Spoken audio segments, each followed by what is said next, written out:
तो आज मैं स्टार्ट करने वाला हूँ न्यूट्रिशन। तो उससे पहले मैं कुछ बोला था कि होमवर्क के साइड से कि कुछ आप लोग को पढ़ के आने के लिए। तो वो था मूवमेंट और लोकोमोशन। ठीक है, तो दोनों में क्या डिफरेंस है। तो मूवमेंट होता है change in the position of a body part और द होल्ड बॉडी।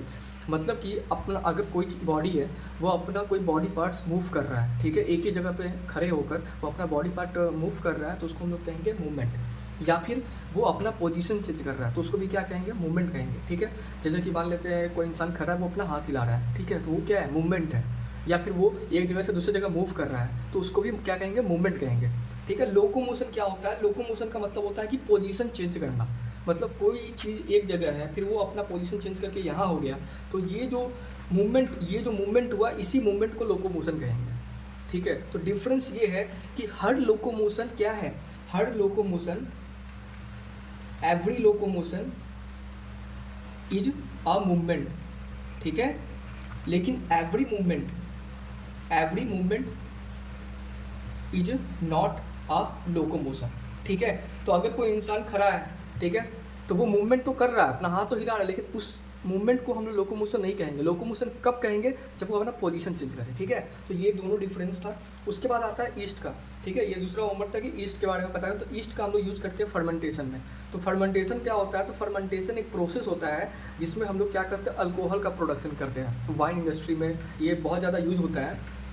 ठीक है, तो वहाँ पे क्या होता है कि हम लोग क्या करते हैं कि शुगर सॉल्यूशन में ईस्ट को डाल देते हैं। और जो ईस्ट होता है कि एरोबिक और एनारोबिक, मतलब ऑक्सीजन के प्रेजेंस और ऑक्सीजन के अब्सेंस दोनों में ये रिस्पायरेशन कर सकता है। ठीक है, तो हम लोग क्या करते हैं कि शुगर सॉल्यूशन डालते हैं और उसमें क्या करते हैं, वैक्यूम कंडीशन कर देते हैं। मतलब ऑक्सीजन क्या होता है, ऑक्सीजन अब्सेंट होता है। ठीक है, तो यहाँ पे जैसे ही ऑक्सीजन अब्सेंट होता है, तो ये क्या करता है, इस शुगर सॉल्यूशन मतलब ग्लूकोज का ब्रेकडाउन करता है, उससे अल्कोहल का प्रोडक्शन करता है, C2H5OH। इसी अल्कोहल का यूज़ हम लोग वाइन बनाने के लिए, बियर बनाने के लिए, सब के लिए करते हैं। ठीक है, तो यही प्रोसेस जो होता है, इसी प्रोसेस को हम लोग कहते हैं फर्मेंटेशन।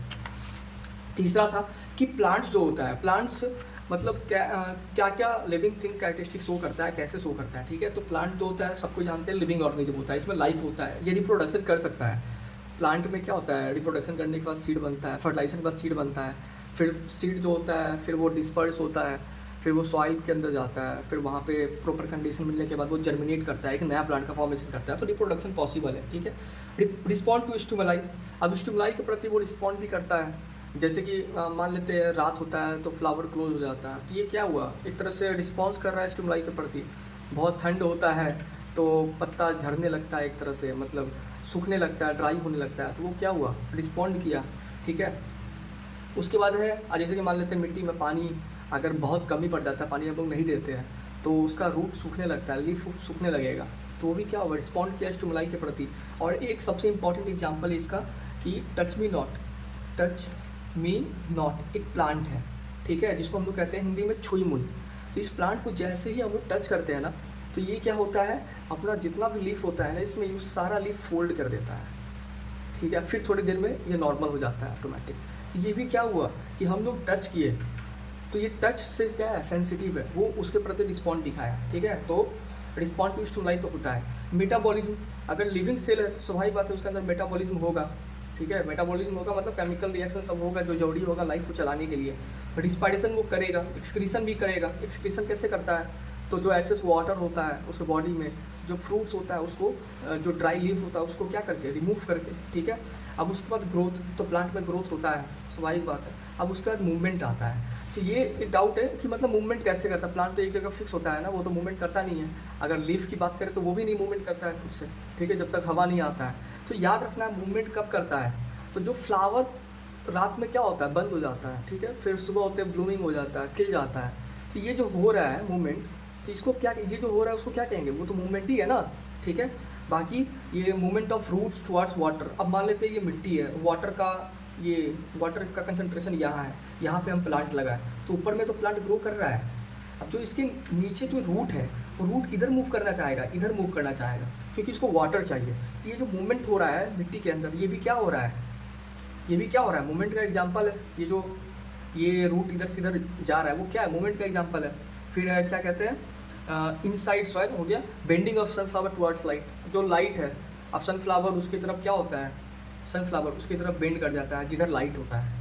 तो ये भी क्या है, एग्जाम्पल है मूवमेंट का। Opening and closing of flower, folding of leaf of touch me not, मतलब लीफ का फोल्ड कर जाना जब हम लोग टच करते हैं टच मी नॉट प्लांट को, तो वो भी क्या है, एग्जाम्पल है किसका, मूवमेंट का। तो प्लांट में भी मूवमेंट होता है। अब एक चीज़ याद रखना है कि ये जो मूवमेंट होता है ना प्लांट में, एक बहुत स्लो मूवमेंट होता है, ठीक है। बहुत कुछ मूवमेंट है जिसको हम लोग देख सकते हैं, जैसे कि टच मी नॉट को हम लोग टच करते हैं तो वो जल्दी से मुरझा जाता है, वो लीफ क्लोज हो जाता है। लेकिन बहुत सारा ऐसा मूवमेंट है जिसको हम लोग देख नहीं सकते हैं, ठीक है, मतलब बहुत धीरे धीरे होता है। अभी फ्लावर है वो क्लोज जो होता है, ओपन होता है, तो वो बहुत धीरे धीरे होता है। उसको हम लोग ऐसा नहीं है कि बैठ के मतलब कि अचानक से हुआ देख लिए, ऐसा नहीं होता, बहुत धीरे धीरे होता है, ठीक है, बहुत स्लो प्रोसेस होता है। अब लोगों का पार्ट आता है न्यूट्रिशन, ठीक है। तो इससे पहले लाइफ प्रोसेस में हम बताए थे कि 4 टोटल इसमें इंपॉर्टेंट एसेंशियल कैरेक्टरिस्टिक होता है जो होना बहुत ज़रूरी है लाइफ को सस्टेन रखने के लिए, जो था न्यूट्रिशन, रिस्पायरेशन था, उसके बाद ट्रांसपोर्टेशन था, फिर एक्सक्रीशन था, ठीक है। तो सबसे पहले न्यूट्रिशन के बारे में आज जानेंगे। तो न्यूट्रिशन बेसिकली क्या होता है, तो वो प्रोसेस होता है न्यूट्रिशन एक, जिसमें हम लोग क्या करते हैं, फूड को इंटेक करते हैं और उस फूड को अपने बॉडी में यूटिलाइज करते हैं, ठीक है, फॉर वेरियस एक्टिविटी को परफॉर्म करने के लिए। जैसे कि हम लोग दौड़ रहे हैं, हमारे बॉडी को एनर्जी चाहिए, तो एनर्जी कैसे मिलेगा, फूड को हम लोग खाएंगे, ठीक है, फिर उसे जो न्यूट्रिएंट्स मिलेगा उसका हम लोग क्या करेंगे, ट्रांसपोर्टेशन करेंगे बॉडी के हर सेल में, फिर वहाँ पे जाके ग्लूकोज जाएगा, वहाँ पे जाके ग्लूकोज का ब्रेकडाउन होगा, एनर्जी निकलेगा, फिर उस एनर्जी को वेरियस एक्टिविटी में परफॉर्म करेंगे। तो न्यूट्रिशन का मतलब हो गया the process by which an organism takes food and utilize it in the body for various purpose like growth, repair and for energy. हम लोग खाना खाते हैं तो हम लोग खाना खाने का मोटो क्या होता है, ये नहीं कि भाई खाना टेस्टी है, वो मज़ा आ रहा है खाने में, वो नहीं, तो वो सेकेंडरी मोटो है। प्राइमरी मोटो होता है कि जो हम लोग फूड इंटेक करते हैं उस फूड में बहुत सारे न्यूट्रिएंट्स होते हैं, उस फूड का बहुत सारा कंपोनेंट होता है, ठीक है, जैसे fat, vitamins, minerals, proteins, carbohydrates, तो ये सारा क्या है, इसका कंपोनेंट है। तो उस कंपोनेंट का हमारे बॉडी में रिक्वायरमेंट होता है। जैसे प्रोटीन का रिक्वायरमेंट होता है कि टिश्यू रिपेयर के लिए, बॉडी ग्रोथ के लिए प्रोटीन का बहुत ज़रूरी है। तो वैसे ही कार्बोहाइड्रेट का ज़रूरी है एनर्जी के लिए। हम लोग जो भी एक्टिविटी परफॉर्म करते हैं, दौड़ना, खेलना, पढ़ना, हर एक चीज़ में क्या होता है, एनर्जी कंज्यूम होता है। वो एनर्जी कहाँ से मिलता है, फूड को इंटेक करने से। तो फूड को इंटेक करना और उससे जो एनर्जी निकलता है, एनर्जी प्रोड्यूस होता है, उसको वेरियस एक्टिविटी में परफॉर्म करना, मतलब यूज करना, उसी को हम लोग क्या कहते हैं, न्यूट्रिशन कहते हैं, ठीक है। तो उसके बाद हम लोग जानेंगे न्यूट्रिएंट्स क्या होता है। तो न्यूट्रिशन और न्यूट्रिएंट्स दोनों अलग अलग चीज़ है।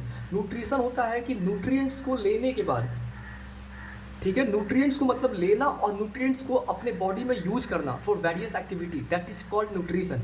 और न्यूट्रिएंट्स क्या होगा, तो कंपोनेंट ऑफ फूड, मतलब फूड को हम लोग जो इंटेक करते हैं तो फूड में जो कंपोनेंट होता है उसी को क्या कहते हैं, न्यूट्रिएंट्स।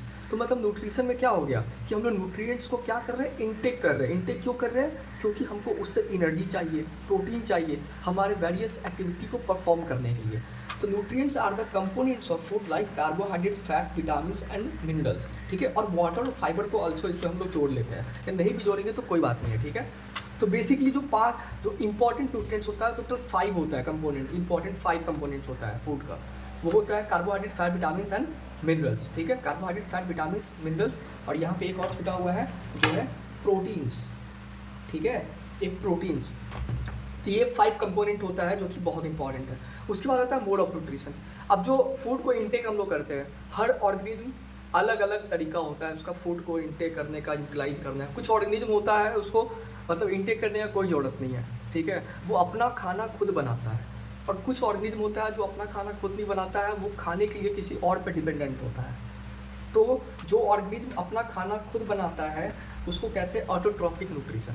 मतलब कहते हैं कि जो ऑर्गेनिज्म अपना खाना खुद बनाता है वैसे न्यूट्रिशन को हम लोग क्या कह देंगे, ऑटोट्रॉपिक न्यूट्रिशन। और वैसा न्यूट्रिशन जिसमें ऑर्गेनिज्म क्या करता है कि किसी और पर डिपेंडेंट होता है खाने के लिए, ठीक है, तो वैसे न्यूट्रिशन को हम लोग क्या कहेंगे, हेटेरोट्रॉपिक न्यूट्रिशन। तो अगर प्लांट का बात करें तो प्लांट क्या है, प्लांट अपना खाना खुद ही बनाता है, सब जानता है, फोटोसिंथेसिस का यूज करके वो अपना खाना खुद प्रिपेयर करता है। तो वो क्या हो गया, ऑटोट्रॉपिक न्यूट्रिशन शो कर रहा है। लेकिन हम लोग हैं तो हम लोग क्या है, हम लोग प्लांट को खाते हैं या फिर एनिमल को खाते हैं। हम लोग खाने के लिए किसी और पर डिपेंडेंट है, ना कि हम लोग खाना अपना खुद से बना रहे हैं। तो ये क्या हो गया, हेटेरोट्रॉपिक न्यूट्रिशन, ठीक है। अब उसके बाद आता है ऑटोट्रॉपिक न्यूट्रिशन। तो इसको हम लोग थोड़ा डिटेल अभी देते हैं, फिर उसके बाद और भी ज़्यादा बहुत एक्सप्लेन करना है, वो बाद में पड़ेगा, ठीक है। पहले ऑटोट्रॉपिक न्यूट्रिशन क्या होता है, तो organism that prepare their own food with the help of light energy और chemical energy, so autotrophic mode of nutrition. मतलब कि ऑटोट्रॉपिक न्यूट्रिशन का मतलब है कि ऑटो का मतलब है कि खुद से, इटसेल्फ, ठीक है। तो जो अपना खाना खुद से बनाए, या तो वो लाइट एनर्जी का यूज कर सकता है या तो वो केमिकल एनर्जी का यूज कर सकता है। तो ऑटोट्रॉपिक न्यूट्रिशन जो भी ऑर्गेनिज्म शो करता है वो तो या तो लाइट एनर्जी का यूज कर सकता है अपना फूड बनाने के लिए, या तो केमिकल एनर्जी का यूज कर सकता है क्या करने के लिए, अपना फूड बनाने के लिए, ठीक है। तो उसको हम लोग क्या कहेंगे, autotrophic mode of nutrition show कर रहा है। और जो ऑर्गेनिज्म ऐसा न्यूट्रिशन शो कर रहा है उस ऑर्गेनिज्म को हम लोग कहेंगे ऑटोट्रॉप्स। तो मतलब हो गया कि autotroph show autotrophic nutrition, autotroph show autotrophic mode of nutrition. इसका एग्जांपल है प्लांट्स, ब्लू ग्रीन एल्गी, जिसका दूसरा नाम होता है साइनोबैक्टीरिया, ठीक है। उसके बाद आता है purple sulphur bacteria, nitrogen fixing bacteria. तो ये सारा बैक्टीरिया क्या है, ये अपना खाना खुद बनाता है। जैसे कि ब्लू ग्रीन एल्गी और जो प्लांट्स है ये लाइट एनर्जी का यूज़ करता है, जबकि purple sulphur bacteria, nitrogen fixation bacteria किसका यूज़ करता है, तो केमिकल एनर्जी का यूज़ करता है, ठीक है। अब उसके बाद आता है टाइप्स ऑफ ऑटोट्रॉपिक न्यूट्रिशन। तो ये जो ऑटोट्रॉपिक न्यूट्रिशन था, स्वाभाविक बात है कि ये दो टाइप का होगा। ऐसा ऑटोट्रॉपिक न्यूट्रिशन जिसमें जो ऑर्गेनिज्म है वो अपना खाना खुद से बनाता है, किसके हेल्प से, तो लाइट के हेल्प से। फोटो का मतलब क्या हो गया, लाइट, और ऑटो का मतलब खुद से, ठीक है। तो जो लाइट के हेल्प से खुद का खाना बनाए उसको हम लोग कहेंगे ऑटोट्रॉपिक मोड ऑफ न्यूट्रिशन। और इस ऑर्गेनिज्म को हम लोग कह देंगे फोटो ऑटोट्रॉप्स, ठीक है। इस न्यूट्रिशन को हम लोग क्या कह देंगे, फोटो ऑटोट्रॉपिक न्यूट्रिशन। और इस जो ऑर्गेनिज्म इस न्यूट्रिशन को शो कर रहा है उसको हम लोग कह देंगे photo autotrophs. These organism prepare the own food with the help of light energy, ठीक है। They use inorganic raw materials like carbon dioxide, water. तो जैसे हम लोग पढ़े थे फोटोसिंथेसिस क्या होता है, 7th क्लास में पढ़े हुए हैं। तो फोटोसिंथेसिस में सबको पता है कि प्लांट क्या करता है, कार्बन डाइऑक्साइड और वाटर का यूज करता है फूड बनाने के लिए। तो यहाँ पे देख रहे हैं कि लाइट एनर्जी यूज हो रहा है, यहाँ पे लाइट को ट्रैप कर रहा है। कौन ट्रैप कर रहा है, तो क्लोरोफिल जो लीफ में होता है वो लाइट को क्या करता है, ट्रैप करता है। और कार्बन डाइऑक्साइड और वाटर इनऑर्गेनिक मटेरियल है, जो इनऑर्गेनिक रॉ मटेरियल है, इसका यूज करके, इसको कंबाइन करके क्या बनता है, यहाँ पे एक फूड बनता है जिसको कम्प्लेक्स कार्बोहाइड्रेट कह सकते हैं, ठीक है। और ऑक्सीजन रिलीज होता है, ठीक है। तो ये जो प्रोसेस है, तो ये प्रोसेस को हम लोग क्या कहते हैं, फोटोसिंथेसिस। तो फोटोसिंथेसिस प्रोसेस है जिसमें क्या होता है कि प्लांट क्या करता है, लाइट एनर्जी के हेल्प से क्लोरोफिल के प्रेजेंस में वो क्या करता है, कार्बन डाइऑक्साइड और वाटर को कंबाइन कर इनऑर्गेनिक रॉ मटेरियल कंबाइन करके किसका फॉर्मेशन करता है, फूड का फॉर्मेशन करता है, ठीक है। और इससे पहले हम बताए थे कि ये कौन सा प्रोसेस होगा, एनाबॉलिक प्रोसेस होगा या फिर कैटाबॉलिक प्रोसेस होगा।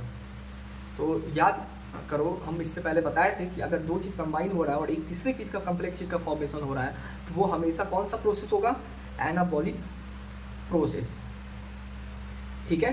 तो फोटोसिंथेसिस क्या है, एक एनाबॉलिक प्रोसेस है जिसमें दो इनऑर्गेनिक रॉ मटेरियल आपस में, सिंपल मटेरियल आपस में कंबाइन करके कम्प्लेक्स किसका फॉर्मेशन करता है, फूड का फॉर्मेशन करता है। तो ये था आपका फोटो ऑटोट्रॉपिक न्यूट्रिशन। इसको और भी ज़्यादा एक्सप्लेन करके हम लोग को पढ़ना है आगे। इससे पहले हम बता रहे थे कीमो ऑटोट्रॉपिक न्यूट्रिशन क्या होता है। तो कीमो का मतलब यहाँ पे नाम ही से पता चल रहा है, कीमो का मतलब है केमिकल, ठीक है। ऑटो का मतलब खुद से, मतलब वैसा ऑर्गेनिज्म जो केमिकल एनर्जी का यूज करे, केमिकल कंपाउंड्स का यूज करे अपना खाना बनाने के लिए, तो वैसे ऑर्गेनिज्म को क्या कहेंगे, कीमो ऑटोट्रॉपिक न्यूट्रिशन। ये दोनों न्यूट्रिशन में ऑर्गेनिज्म अपना खाना खुद से बना रहा है, ना कि किसी और पर डिपेंडेंट है, ठीक है। और जो ऑर्गेनिज्म इसको शो करेगा ऐसा न्यूट्रिशन उसको कहेंगे कीमो ऑटोट्रॉप्स, ठीक है। उसके बाद आता है these organism prepare their own food by oxidizing chemical compounds. मतलब कि ये एनर्जी कैसे ऑब्टेन करता है, तो ये क्या करता है, केमिकल कंपाउंड्स का यूज करता है और उसको ऑक्सीडाइज करता है। ऑक्सीडाइज करने के बाद एनर्जी रिलीज होता है, उस एनर्जी का यूज करता है ये फूड बनाने के लिए। और जब फूड बना लेता है तब उसको ब्रेक करके जो एनर्जी निकलता है उस एनर्जी का यूज करता है ये वेरियस एक्टिविटी को परफॉर्म करने के लिए, ठीक है। तो these organism prepare their own food by oxidizing chemical compounds. After oxidation obtain energy, जो एनर्जी ऑब्टेन होता है उसका यूज क्या करता है, कार्बोहाइड्रेट बनाने के लिए। तो मतलब कार्बोहाइड्रेट मतलब फूड बनाने के लिए कहाँ से इसको एनर्जी मिल रहा है, तो तो केमिकल कंपाउंड के ऑक्सीडेशन से इसको एनर्जी मिल रहा है। जिस एनर्जी का यूज़ कर रहा है ये क्या बनाने के लिए, फूड बनाने के लिए। फिर इस फूड का ब्रेक डाउन करता है, ठीक है। ऑक्सीजन के प्रेजेंस में हो तो भी सही, ऑक्सीजन के अब्सेंस में हो तो भी सही, डिपेंड करता है ऑर्गेनिज्म क्या है। तब जो एनर्जी रिलीज होता है उस एनर्जी का ये क्या करता है, वेरियस एक्टिविटी में क्या करता है, परफॉर्म करता है। तो ऐसे न्यूट्रिशन को हम लोग कहते हैं कीमो ऑटोट्रॉपिक न्यूट्रिशन, ठीक है। अब उसके बाद यहाँ पे इसका एग्जाम्पल क्या हो जाएगा, नाइट्रीफाइंग बैक्टीरिया, ठीक है। नाइट्रीफाइंग बैक्टीरिया हो गया कि मतलब ऐसा बैक्टीरिया जो अमोनिया को किस में कन्वर्ट करे, नाइट्रेट और नाइट्राइट में कन्वर्ट करे। ये तो अमोनिया इंटू नाइट्राइट और नाइट्रेट, ये फॉर्मूला इंपॉर्टेंट है, इसको याद रखना है। नाइट्राइट NO2 माइनस और नाइट्रेट NO3 माइनस, ये आयंस है, ठीक है। अब इस नाइट्रीफाइंग बैक्टीरिया में दो बैक्टीरिया, ये नाम याद रखना, नाइट्रोजोमनस और नाइट्रोबैक्टर। जो नाइट्रोजोमनस बैक्टीरिया होता है, nitrosomonas is the group of bacteria basically, ठीक है। नाइट्रोजोमनस जो बैक्टीरिया होता है ये क्या करता है, अमोनियम ये केमिकल कंपाउंड क्या है, अमोनियम है। अमोनियम का क्या करेगा, ऑक्सीडेशन करेगा, तो ऑक्सीडेशन करेगा तो क्या रिलीज होगा, NO2 माइनस, और क्या रिलीज होगा, एनर्जी। अब इस एनर्जी का यूज करेगा ये क्या बनाने के लिए, फूड बनाने के लिए, मतलब ग्लूकोज बनाने के लिए, ठीक है। फिर इस ग्लूकोज का ब्रेक डाउन करके इससे जो एनर्जी रिलीज होगा इसको करेगा वेरियस एक्टिविटी को परफॉर्म करेगा, ठीक है। तो यहाँ पे देख सकते हैं कि जो एनर्जी रिलीज हो रहा है ये बहुत लेट से जाकर एनर्जी प्रोड्यूस हो रहा है। अब वो जो एनर्जी मिल रहा है इसको फूड बनाने के लिए, वो एनर्जी कहाँ से आ रहा है, तो वो एनर्जी आ रहा है केमिकल कंपाउंड के ऑक्सीडेशन से, ना कि लाइट एनर्जी यहाँ पे कोई आ रहा है। तो ऐसे मोड ऑफ न्यूट्रिशन को हम लोग कीमोऑटोट्रॉपिक न्यूट्रिशन कहते हैं। दूसरा एग्जांपल है नाइट्रोबैक्टर। तो नाइट्रोबैक्टर में क्या होता है, NO2 माइनस का ऑक्सीडेशन करता है बैक्टीरिया और क्या बनाता है, NO3 माइनस, और एनर्जी रिलीज होता है। फिर इस एनर्जी का यूज होगा फूड बनाने के लिए, फिर उस फूड का ब्रेक डाउन होगा एनर्जी लेने के लिए, फिर उस एनर्जी का यूज होगा क्या करने के लिए, वेरियस एक्टिविटी को परफॉर्म करने के लिए, ठीक है। अब एक तीसरा बहुत इंपॉर्टेंट एग्जांपल है, ये है पर्पल सल्फर बैक्टीरिया। तो पर्पल सल्फर बैक्टीरिया क्या होता है, ये यूज करता है हाइड्रोजन सल्फाइड। क्या यूज करता है, हाइड्रोजन सल्फाइड, ठीक है। तो इसका यूज करता है ये क्या करने के लिए, एनर्जी ऑब्टेन करने के लिए। तो इसको ये क्या करेगा, ऑक्सीडाइज करेगा, फिर एनर्जी रिलीज होगा, फिर उस एनर्जी का यूज करेगा फूड बनाने के लिए, फिर उसका ब्रेक डाउन करके ये क्या करेगा, वेरियस एक्टिविटी को परफॉर्म करेगा, ठीक है। तो ये था हम लोग का autotrophic mode of nutrition. Next class में हम लोग पढ़ेंगे हेटरोट्रॉपिक मोड ऑफ न्यूट्रिशन। तो आज के लिए बस इतना ही।